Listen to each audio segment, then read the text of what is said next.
শ্রীমদ্ ভগবদ গীতায় শ্রী ভগবান শ্রীকৃষ্ণ অর্জুনকে বলছেন, বহুনি মে ব্যতীতানি জন্মানি তব চার্জুন। অর্থাৎ অর্জুন, তোমার বহু জন্ম অতিক্রান্ত হয়েছে, তুমি বহুবার জন্মগ্রহণ করেছ। আমরাও কি এই পৃথিবীতে বহুবার জন্মগ্রহণ করিনি? পদ্মপুরাণ বলে যে মানব জন্ম অন্ততপক্ষে 4 লক্ষ বার হয়। এখন প্রশ্ন যে কি করে বোঝা যায় যে এক ব্যক্তি এই পৃথিবীতে বহুবার জন্মগ্রহণ করেছেন, অন্ততপক্ষে 1 লক্ষ বার তার জন্ম হয়ে গেছে। আর সেই ব্যক্তি কি তাহলে এই পৃথিবীর নিরিখে একজন প্রাচীন জীবাত্মা বা ওল্ড সোল? এই লক্ষণগুলো বা কোন লক্ষণগুলো দেখে বোঝা যায় যে এই পৃথিবীতে এর আগেও আপনার অনেক জন্ম অতিক্রান্ত হয়েছে? অর্থাৎ কিভাবে বোঝা যায় যে একটি সোল ওল্ড সোল? আর এই ওল্ড সোলের লক্ষণগুলো ঠিক কী কী? যারা ওল্ড সোল তারা সাধারণত একা থাকতে পছন্দ করেন, ভিড় একদম পছন্দ করেন না। কোনো জনসমাগম স্থানে, যেমন কোনো উৎসব অনুষ্ঠানে যেখানে জনসমাগম হয়, সেই স্থানে ঠিক যেতে চান না। জোর করে যেতে হলেও কেমন যেন আলগা আলগা থাকেন। পৃথিবীর সঙ্গে বা দুনিয়ার সঙ্গে নিজেকে ভালোভাবে মেশাতে পারেন না। অর্থাৎ দুনিয়ার খেলা তামাশা সব স্বার্থের উপর চলছে, এটা যেন তিনি বুঝতে পারেন। সব মতলব কি খেল হ্যায়, এরকম যেন তার মনে হতে থাকে। তার মনে হতে থাকে যে কিছুই তার নিজের নয়। মৃত্যু ও মৃত্যুর পরের জীবন নিয়ে খুব আগ্রহ থাকে তাঁর। ছোট কোনো আধ্যাত্মিক কথা শুনে মনে এমন নাড়া লাগে যে মনে হয় তিনি সঙ্গে সঙ্গে আধ্যাত্মিক পথে সিরিয়াসলি যেন চলতে শুরু করে দেবেন। সাধু সন্তের প্রতি একটা প্রচণ্ড আকর্ষণ থাকে সেই ব্যক্তির। তার ধ্যান করতে ভালো লাগে। শ্মশান তার খুব পছন্দের জায়গা হয়। তিনি মনে করেন যে সংসারে থেকেও কিছুই যেন তার নিজের নয়, কিছুই যেন তার মনের মতো নয়। খাওয়া দাওয়া, পোশাক পরিচ্ছদ, বিভিন্ন বিষয়ে তার কোনো তেমন বিশেষ কোনো রুচি থাকে না। জাস্ট চালিয়ে নেওয়া, অর্থাৎ কোনো পছন্দ অপছন্দ তেমন পাগলামি তার মধ্যে যেন লক্ষ্য করা যায় না। আবার কোনো ব্যক্তি বা বস্তু বিষয়ের সঙ্গে জোরালো সম্বন্ধও যেন তার থাকে না। সব যেন কেমন আলগা আলগা থাকে।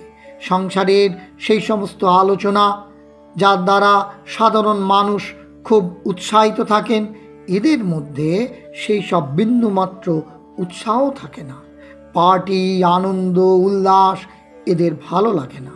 এরা নিজেকে মনে করতে থাকেন কোনো এক স্পেশাল লক্ষ্য পূরণ বা উদ্দেশ্য নিয়ে যেন এদের জন্ম হয়েছে। এরা খুব হাইপার সেন্সিটিভ হন। মাঝে মাঝে মনে হয় যেন তিনি নিজেকে জগতের কোনো মহান কাজে উৎসর্গ করে দেবেন। প্রয়োজনে প্রাণ দিতেও যেন তার মন থেকে একটা প্রস্তুতি থাকে। স্বদেশ প্রেম এই ধরনের মানুষের খুব বেশি থাকে। তার মনে হয় তিনি যেন কোনো অন্য গ্রহ থেকে এসেছেন।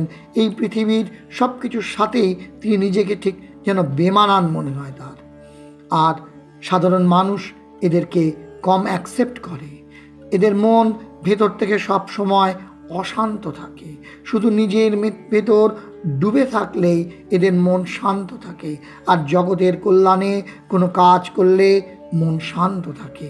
আর বাকি সময় মন যেন কি একটা খুঁজে বেড়ায়।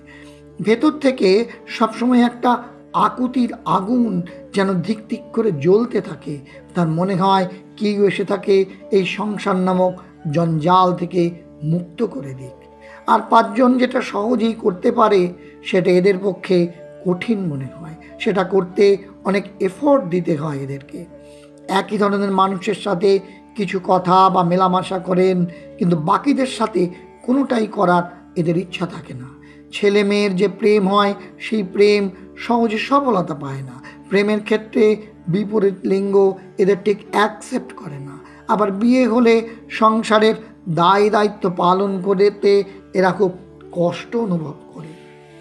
এই সমস্ত বিষয়গুলো যত বেশি আপনাদের মধ্যে বা আপনাদের জীবনে প্রাধান্য বিস্তার করবে বা কোনো একজন ব্যক্তির জীবনে প্রাধান্য বিস্তার করবে, ততই বুঝতে হবে সেই ব্যক্তি একটি ওল্ড সোল। এই বস্তু জগতের মানুষ যা যা করতে সিদ্ধহস্ত ও জীবনের যা যা বিষয়গুলো প্রাপ্তিতে বস্তু জগতের মানুষ নিজেকে ভাগ্যবান মনে করে, সেই সকল বিষয়েই যেন সেই ব্যক্তি নড়বড়ে থাকবেন। কারণ ওই সব খেলা, ওই সব তামাশা, ওই সমস্ত গল্প তিনি বহু বহু জন্ম ধরেই করে এসেছেন, আর ওই কোর্স তার কমপ্লিট হয়ে গেছে। তাই সেই সোল আর ওই সব চায় না, সেই সোল চায় মুক্তি।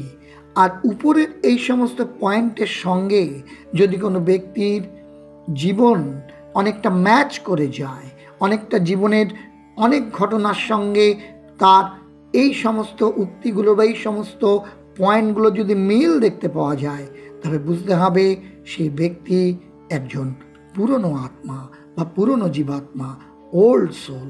আর তিনি সত্যিই খুব ভাগ্যবান, কারণ তিনি এই পৃথিবীতে বহু জন্ম অতিক্রম করেছেন আর অনেক কাছাকাছি চলে এসছেন সেই পরম পুরুষের কাছে।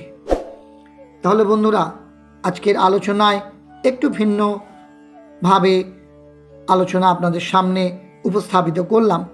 এই আলোচনার অনেকের কাছে গ্রহণযোগ্য হতে পারে, অনেকের কাছে গ্রহণযোগ্য নাও হতে পারে, তবে এই আলোচনা কিন্তু অনেক প্রশ্নের উদ্বেগ করে দিয়ে যায়।